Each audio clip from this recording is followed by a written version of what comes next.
আসসালামু আলাইকুম, কেমন আছেন সবাই? আশা করি ভালো। আজকে আমি গরুর মাংসের কালো বোনা করে দেখাবো। এটা কিন্তু চট্টগ্রামের অথেন্টিকভাবে যে কালো বোনাটা সেই রেসিপিটি করার চেষ্টা করেছি। আশা করছি আপনাদের ভালো লাগবে। আমি কিন্তু খুব সহজভাবে করেছি যেন সবাই বানাতে পারে, রান্না করতে পারে। তাই দেখুন, এখানে আমি মাংস নিয়ে নিলাম।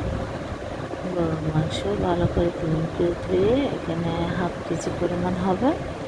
তবে এখানে আমি কালো এলাচ, জয়ত্রী, তারামরি, ছোটো এলাচ, দারচিনি, লং, তেজপাতা সবগুলো গোটা মশলা দিয়ে দিলাম। পেঁয়াজ বেরেস্তা দিয়ে দিলাম 1 কাপ পরিমাণ। আদা বাটা 1 টেবিল চামচ, রসুন বাটা 1 টেবিল চামচ। সব কিছু আপনারা মাংসের পরিমাণ অনুযায়ী কম বেশি করে নেবেন। আমি কিন্তু সবসময় বলি যে কোনো রেসিপিতে আপনারা মাংসের পরিমাণটা যদি বেশি হয় তাহলে বেশি নেবেন, কম হলে কম নেবেন। আর আপনারা যদি আমার পরিমাণে করেন তাহলে সব কিছু আমার মতো করে পরিমাণটা নিয়ে নেবেন। পেঁয়াজ বাটা দিলাম এখানে আমি 2 টেবিল চামচ পরিমাণ। লবণ দিয়ে, কারণ এই কালো বোনার মধ্যে পেঁয়াজের পরিমাণটা একটু বেশি দিতে হয়, যার কারণে আপনারা চেষ্টা করবেন পেঁয়াজের পরিমাণটা বেশি দেওয়ার জন্য, তাহলে কিন্তু টেস্টটা ভালো আসে।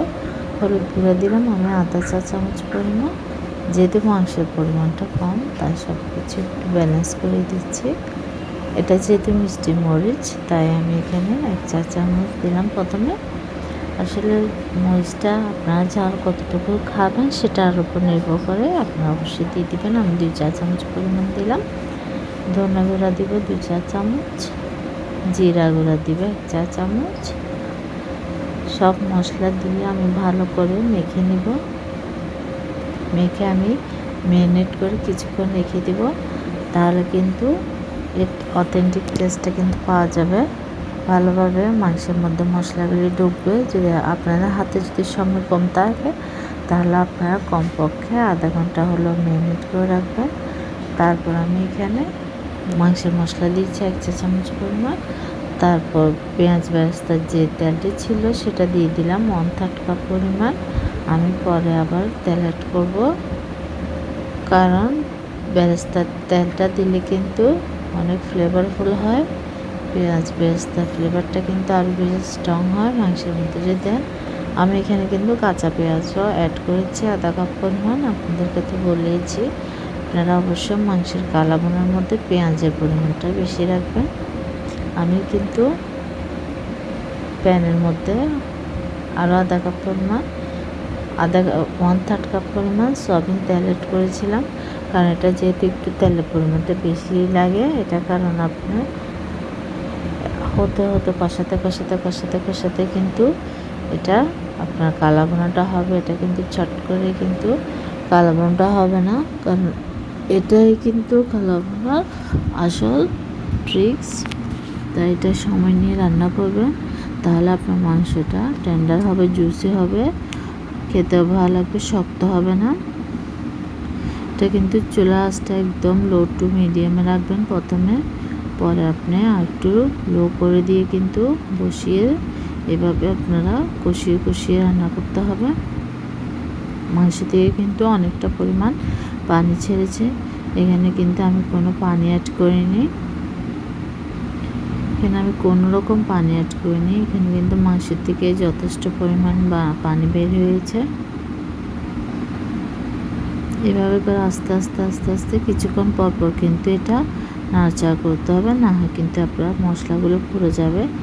তাই এটা একটু আপনারা খেয়াল রাখবেন, পুড়ে গেলে কিন্তু এর টেস্টটাই নষ্ট হয়ে যাবে।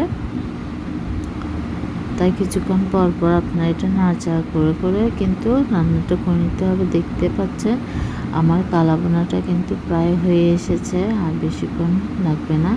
এটা হতে আমার প্রায় 1.5 ঘন্টা লেগেছে, কারণ এটা একটু সময় নিয়ে রান্না করেছি। তাই আপনারাও সময়টা একটু এদিক ওদিক হতে পারে, আপনাদের পরিমাণের উপর সব কিছুর উপর নির্ভর করে কিন্তু সময়টা একটু এদিক ওদিক হতে পারে। কিন্তু আপনারা এটা কিন্তু একটু সময় নিয়ে রান্না করবেন, তাহলে কিন্তু এর অথেন্টিক টেস্ট আপনারা পাবেন, মাংসটা জুসিও হবে। এখানে আমি 1 চা চামচ পরিমাণ গরম মশলা দিয়ে দিলাম সবার শেষে। আর আমি এখানে পেঁয়াজের কলি অ্যাড করবো, কাঁচামরিচ দিয়ে দিলাম। ঝাল অনুযায়ী আপনারা যদি ঝাল বেশি খান তাহলে একটু বেশি দিতে পারেন। আমি কিন্তু ঝালের পরিমাণটা কমিয়ে দিচ্ছি।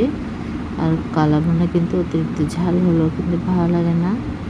এই কালাভুনা আপনারা পোলাও, খিচুড়ি, সাদা ভাত যে কোনো কিছুর সাথে কিন্তু খেতে পারবেন। তো এতটা টেস্টি আপনারা কিন্তু রুটি পরোটার সাথেও ভালো যায়। আমার কালাভুনাটা প্রায় হয়ে এসেছে। এখন আমি একটি বাগার দিব। এই বাগারটা অবশ্যই দিবেন, দিলে কিন্তু এটা অনেক টেস্টি হয়। এখানে আমি 2 টেবিল চামচ পরিমাণ সরিষার তেল নিয়ে নিয়েছি। এখানে আমি 6-7টা রসুন কুচি, তারপরে অর্ধেক পরিমাণ আদা কুচি, শুকনো মরিচ 3-4টি দিয়েছি। দিয়ে আমি এটা ভালো করে হালকাভাবে লাল করে নিব। লাল করে আমি এটা অবশ্যই দিবেন। এটাই কিন্তু আপনার কালাভুনার একদম ফ্লেভারটা ভালোভাবে উঠে আসবে। আপনার যে রেস্টুরেন্ট বলেন, হোটেলে বলেন, যে একটা ফ্লেভারফুল কালাভুনা আমরা খেয়ে থাকি, সেই টেস্টটা কিন্তু আপনার এই বাগার দেওয়ার পরে কিন্তু টেস্টটা পাবেন। তাই অবশ্যই আপনারা এই বাগারটা দিবেন। রসুন কুচি, আদা কুচি আর শুকনো মরিচ দিয়ে সরিষার তেলে করার চেষ্টা করবেন, তাহলে অনেক ফ্লেভারফুল হবে। আমি দিয়ে এবার সব কিছু ভালো করে নাড়াচাড়া করে আমি এবার পেঁয়াজ দিব বড় বড় টুকরা করে, খোসাগুলো খুলে খুলে দিব। এটা আপনারা চাইলে দিতে পারেন, না দিতে পারেন, দিলে একটু বেশি টেস্টি হয়, আর না দিলেও সমস্যা নেই। টেস্টে কিন্তু এটাকে কোনো হেরফের হবে না। দেখুন 1 কাপ পরিমাণ দিয়ে দিলাম, দিয়ে আমি নাড়াচাড়া করে কিছুক্ষণ দমে রেখে তারপর আমি নামিয়ে নেব। তো আমি খুব সহজভাবে করছি। এখন যেহেতু কোরবানির পরেই কিন্তু এইসব কালাভুনার রেসিপিগুলো করা হয়, যার জন্য আপনারা কিন্তু এখন কিন্তু সবার ঘরে ঘরে মাংস আছে। তাই অবশ্যই আমার রেসিপিটি ফলো করে একবার হলেও রান্না করবেন। আশা করছি আপনাদের ভালো লাগবে। এটা যেই খাবে সেই বলবে এটা অনেক টেস্টি। এটা কিন্তু আপনি হোটেল, বিয়েবাড়ির দোকানের থেকে কিন্তু অনেক বেটার, অনেক গুণ টেস্টি। তাই অবশ্যই আপনারা এটা ফলো করে রান্না করবেন, তাহলে আপনারা নিজেরাই বুঝতে পারবেন টেস্টটা কতটা মজা। দেখুন কালাভুনার ফাইনাল লুক দেখে কিন্তু কতটা ইয়াম্মি লাগছে, কতটা সুন্দর হয়েছে। এটা কিন্তু জুস হয়েছে, এটা কিন্তু মাংসের ভিতরে কিন্তু অনেক সফট হয়েছে। হাত দেওয়ার সাথে সাথে কিন্তু গলে যাবে। এটা কিন্তু আবার শক্ত হয়নি, যার জন্য আপনি একটু সময় নিয়ে রান্না করবেন, তাহলে কিন্তু বুঝতে পারবেন। আর আপনাদের মাংসে যদি পানির পরিমাণটা বের না হয় তাহলে কিন্তু আপনারা সামান্য পানি এড করবেন। আমি লাস্টে সামান্য পরিমাণ পানি এড করেছিলাম, বেশি না, তাই বলে দিচ্ছি আপনারা এটা অবশ্যই করবেন। দেখুন মাংসটি হয়ে গিয়েছে। এখন আমি পরিবেশনের জন্য নিয়ে নিব। আর আমার চ্যানেলটি সাবস্ক্রাইব করবেন, পাশে থাকা বেল আইকনটি প্রেস করে দেবেন, নোটিফিকেশান অন হয়ে যাবে। নতুন নতুন রান্না আপনারা দেখতে পারবেন। দেখুন আমি পরিবেশনের জন্য নিয়ে নিচ্ছি। এটা কতটা সুন্দর হয়েছে, খেতেও কিন্তু ট্রাস্ট মি অনেক মজা হয়েছে। তাই অবশ্যই আপনারা একবার হলো আমার রেসিপি ফলো করে রান্না করবেন। আর আমি সবসময় খুব সহজভাবে করি, ঝটপট করে করা যায়। হাতের কাছে উপকরণ দিয়ে আমি উপরে পেঁয়াজ বেরেস্তা দিয়ে দিলাম, দিয়ে এটাই হচ্ছে আমার মাংসের ফাইনাল লুক। আশা করছি আপনাদের ভালো লাগবে। ভুল ত্রুটি আর সরি। আল্লাহ হাফেজ, আসসালামু আলাইকুম। সবাই ভালো থাকবেন।